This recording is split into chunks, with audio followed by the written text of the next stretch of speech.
I gotta make this clear because this is NBA talk. I normally don't do NBA videos.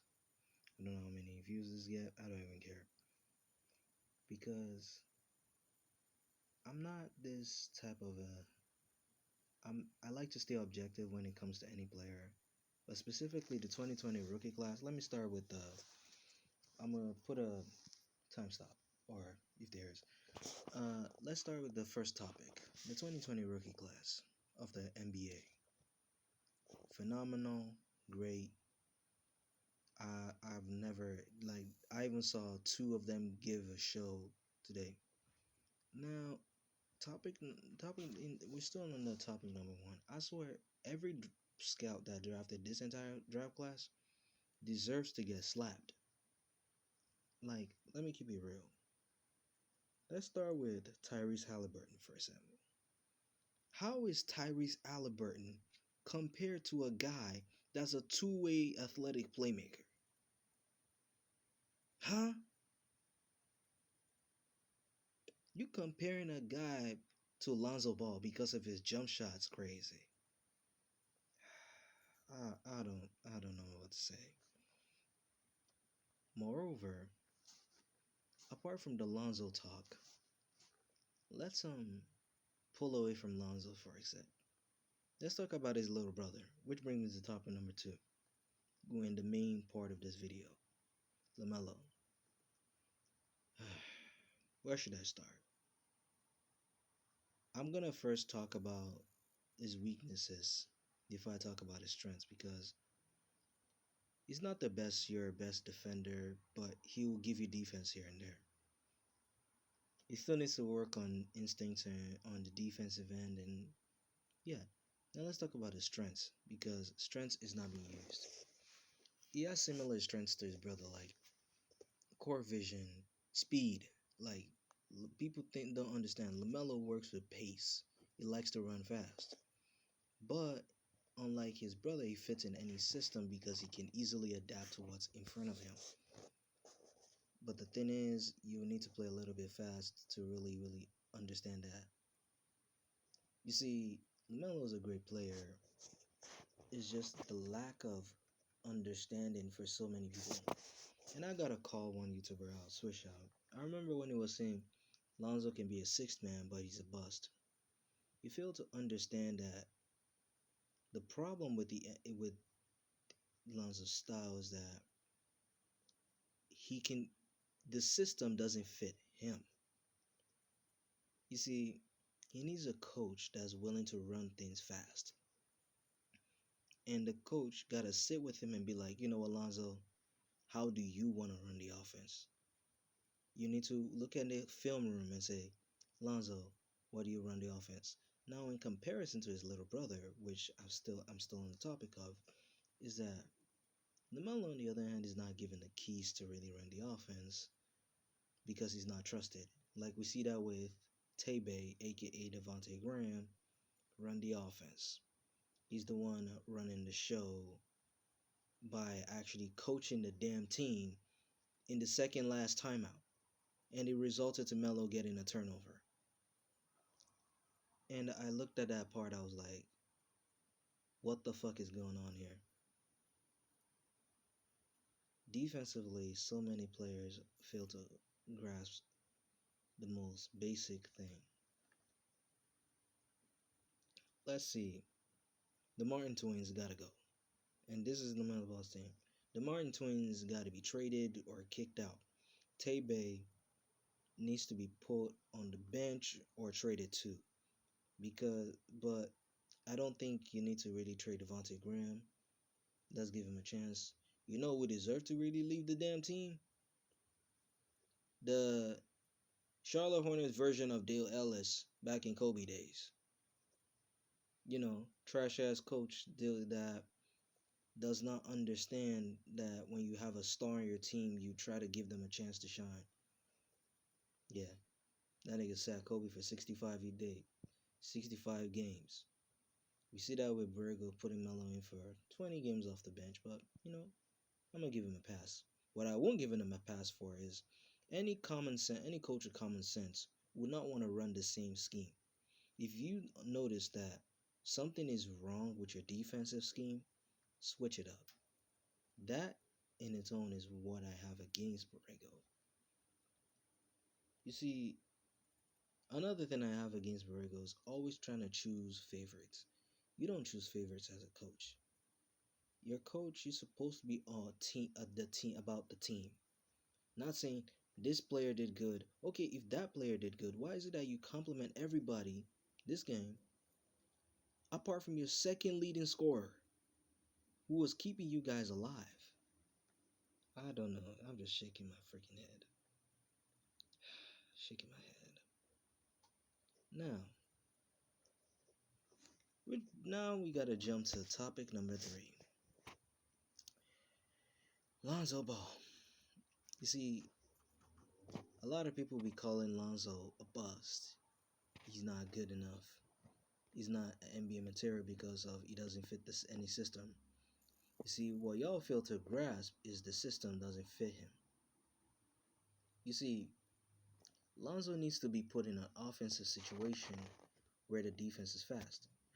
And in that same topic, I'm gonna bring his sidekick, Zion Williamson. You see the reason why Zion is not doing that crazy lob, that dunk that gets everybody to clicks. You know why he's not doing that constantly? You know why he's not jumping off the gym on defense? It's because the game is too slow. The SVG needs to understand the game is too slow. You want Zion to be good on defense? Because what SVG did is, okay, this because according to media, they said that SVG sits in the film room with Zion and Bi, aka Brandon Ingram. It makes me wonder how you a coach and you sit down with your power forward and your small forward, but you don't sit with the guy that runs your offense, the starting point guard. You don't sit with him. You don't tell him how you want the offense to run. You don't teach him, hey, yo, this is how you want this to work. You don't help him at all. You don't even tell him, like, hey, yo, how do you want the offense to run? What works for you? You don't ask him that. You don't see try testing things out. I'm not trying to say I know more than a coach, because I'm not, but based on my basic knowledge of certain sports, if you want a certain players that are like um specialists, because we've seen this with John Stockton. You know why John Stockton was a great player? That he made the playoffs every season? Is because the team let him be him. The team ran the offense through him. They ran with pace. They ran a run and gun offense. They ran the same offense that Lonzo was supposed to run. They ran the same offense that Lonzo was supposed to run, and they ran a pick and roll, which got John Stockton the pick and roll maestro nickname. Y'all not getting that pick and roll maestro nickname is what people don't understand. You see, John Stockton runs fast, but not super fast like Lonzo does. But if we look at UCLA, I wish that SVG actually sits down with Lonzo, watches UCLA tapes, look at what makes him good, and actually like implement that on a constant basis. Because if you look at Zion too, he flourishes on defense when the game is fast. People just say Zion is not good on defense. It's because the game is too slow. You want a fast defense? Make Zion run fast. Make Lonzo run fast. Make your offense and defense a fast-paced game. Look at what Milwaukee did with Giannis. Why do you think Giannis is having MVP numbers? Because the game is fast. If Zion, if SVG was using his system for the Bucks, Giannis would be struggling. He wouldn't even put up double-digit numbers, and that's facts. It doesn't matter how slow the game is. This is just what I'm saying. Giannis will not be putting MVP numbers if the game wasn't fast. Why do you think that in the playoffs, Miami was able to stop him? It's simple. What Miami did is slow Giannis down. They clogged the paint. They made Giannis play slow. And what happened? Game over. The whole Bucks offense was gone. They could not figure any game plan out. We see that with Borrego. He runs the same defense, and you think I'm capping? We see that with SVG. He runs a slow-paced game, but when if they are to make the playoffs, that slow-paced game will be beat by a fast-paced team. Because why? The player to run the offense to beat that offense is not playing this game. And for all the people saying Lonzo's a bust, well, I'm not I'm not the only one saying he's not a bust because there are actual reputable YouTubers that says he's not. But here's my reason. Lonzo's not being used right. It's not being used correctly. Lonzo's a running gun player, just like John Stockton was. John Stockton was a great player who ran a running gun offense. Every aspect you see in John Stockton, you can see in Lonzo Ball. He can play defense, and he can play the passing game. He's not your best shooter, he's not your greatest shooter, but he will give you 3-point shots. He will score threes here and there, just like John Stockton. The only thing is, John Stockton have better stats. If we're looking at stats, we can compare Lonzo to Jason Williams. But to cap off the Lonzo part, Lonzo needs to be put in a run and gun offense. That's why I brought Giannis to the situation. And when it comes to Zion's defense, which I brought in the topic of the Lonzo Ball and Zion, is that you see, this is the fuckery that Stan Van Gundy fucked up on. Like, and this is a message to Stan Van Gundy. Listen, you need to really sit in the film room with Lonzo and Zion. Those are the two core of your team. BI ain't even in it. I'm sorry. Put the ball in Lonzo's hands. Ask him what offense he wants to run and see if Zion works with it. Zion fits with any offense. That's why he's scoring double digits. Even when they changed the coach, Zion was still averaging high numbers. It has nothing to do with how he plays. When Zion was in the game in the season, in his first season, he was playing amazing. When he came back, when he came to season 2, he was playing amazing. Why? Offense is not a problem. On defense, that's where SVG hurt him. SVG made him a terrible defender because he was running the game slow. Speed up the game. Switch to a running gun offense. And I swear, Zion will be an elite defender. It has nothing to do with Zion being a trash defender.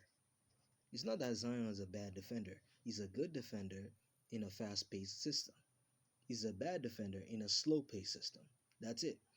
Now, to cap off the Lamelo situation, I say you gotta give Melo the keys. Melo is not being trusted to do his own job because there's so much the jealousy, the favoritism. There's so much that. There's so much into just the glitz and glamour and how the NBA treats him. The NBA wants him to be in the All-Star Skills competition because it'll really get them more tickets because of his celebrity status. Same reason why Charlotte drafted him. Charlotte didn't really need LaMelo. They needed a center. They drafted him because it's a PR move. They know that they're a terrible team. Charlotte knows that they're a terrible team. They're a terrible team to the point that they could have had a star sent from 1997. You know where that star went? To LA. Now he's the guy we all remember, always playing our 2Ks and shifting our shot clock to 24 seconds. Ain't it? Ain't that a deal? I think Charlotte is paying the price for being a tomfoolery.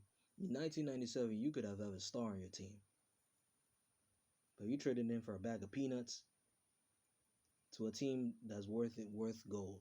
You traded in for gold, and what did that gold get? They got 5 rings, and you got 0. And that's the Jordan and everybody else. Your entire franchise as a whole. You traded Kobe for gold just to get 0 rings, and they got 5 with him on the team, with or without the second best player. And let me compare LA to Charlotte because everybody don't understand that. You see, Charlotte is a trash team. Like they gave up their best, the greatest player they ever drafted to LA, and Jerry West just looking at them like they're damn fools. You gave up this man for a bag of peanuts and gold, and we gave you the worst player we ever had. Y'all are pathetic. And what happened? They till today they haven't won a single ring, and the other one had 5 with that player in that team, totaling 16 rings. Yeah, and that's minus LeBron because we haven't got to the LeBron part. Minus LeBron. LA, on the other hand, I gotta give them a clap. They're like I don't know, maybe they're the king of draft steals or something. They're just they're good at draft steals, except for they're terrible at developing players. They haven't developed a player to superstar level since the Charlotte draft pick in 1997. They have never, ever, ever developed a player to superstar level. Now, yeah, because Melo's thing is not about the minutes or anything. Oh, and to address the fools that always talk about turnovers, because I gotta wrap it up. You see, if I'm a coach, I'd rather have a guy that can get turnovers, because I've seen so many people that will always reply to. They'll be like, Lamelo Ball gets turnovers. It's not good. You don't want that in your team. I'd rather have a guy that gets turnovers and get assists than a guy that don't pass the ball or struggles to pass the ball a lot. I'd rather have a guy that can pass the ball and is a turnover machine to be my starting point guard than a guy that barely passes the ball and is not consistent at shooting, because there are two inconsistent guards. You got to pick one. One gets the team going, he makes the team better. That one I would rather make him start because he set the tone of my team to be good. The other one I'll make him come from the bench to get my team to score because he's a scorer. Why not let him come in, get my team scoring, get the main guy setting the tone for the team because he can get the team better. That's what you don't fail to understand. And to touch on the turnover part, 2.54 turnovers. That's pretty good for a rookie. But should I tell you that Luca and all these rest of the guys that were playing starting minutes, they had more turnovers than that guy in their rookie season? And you're saying 2.5 turnovers. They had more turnovers than that rookie. And this rookie only played 20 games. They only played way more. The rookie played 20 games. They had more turnovers than him. Trae Young, Luca, they had more turnovers than Lamelo did. And they were starters. It has nothing to do with how a certain kid plays. It has nothing to do about how a kid plays bad. It's about I'd rather have a guy that's a team player starting for me that can get his own buckets than a guy that is all about his own buckets but barely passes the ball. It's that simple.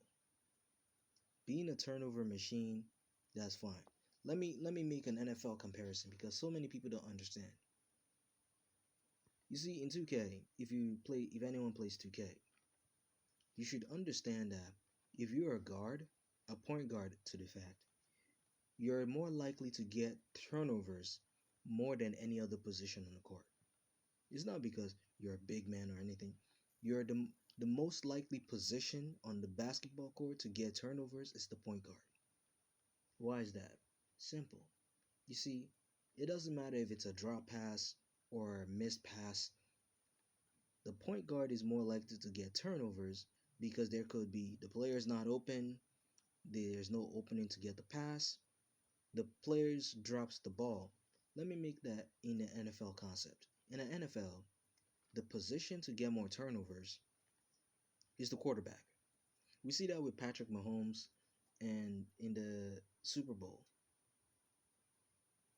Too many turnovers. And you know why?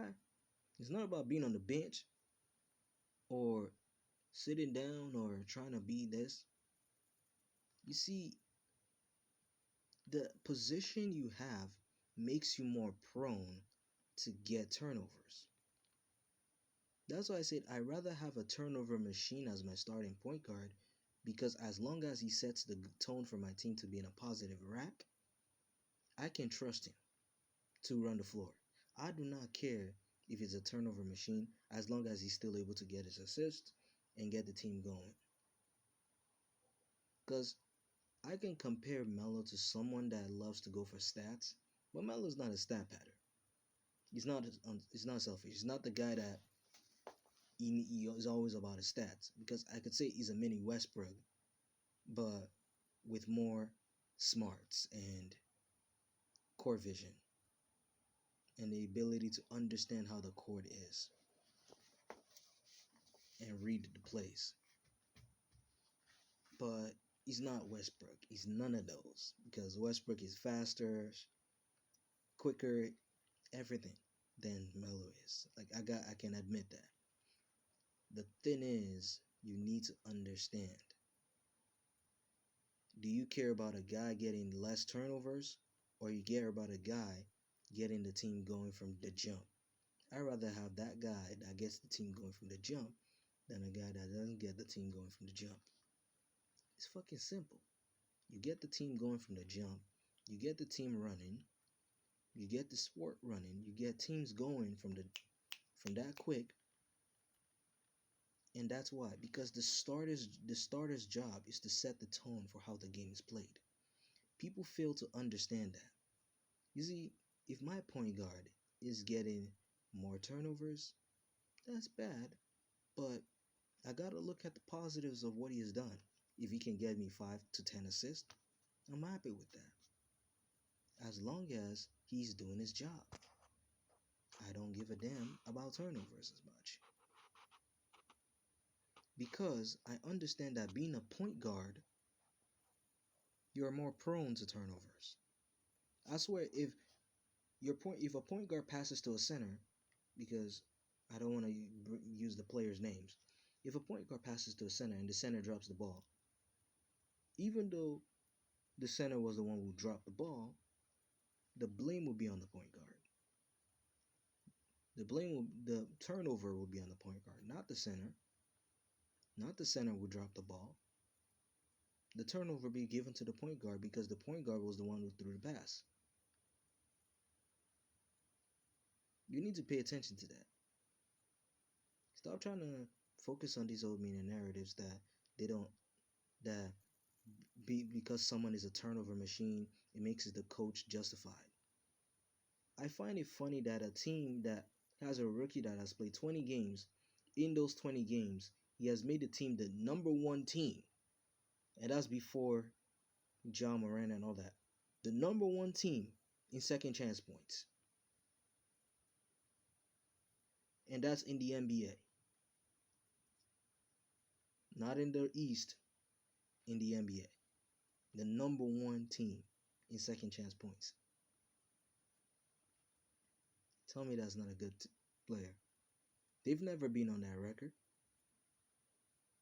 They have a higher assist numbers than they had last year. Tell me who's the responsible for that. Because you need to understand that.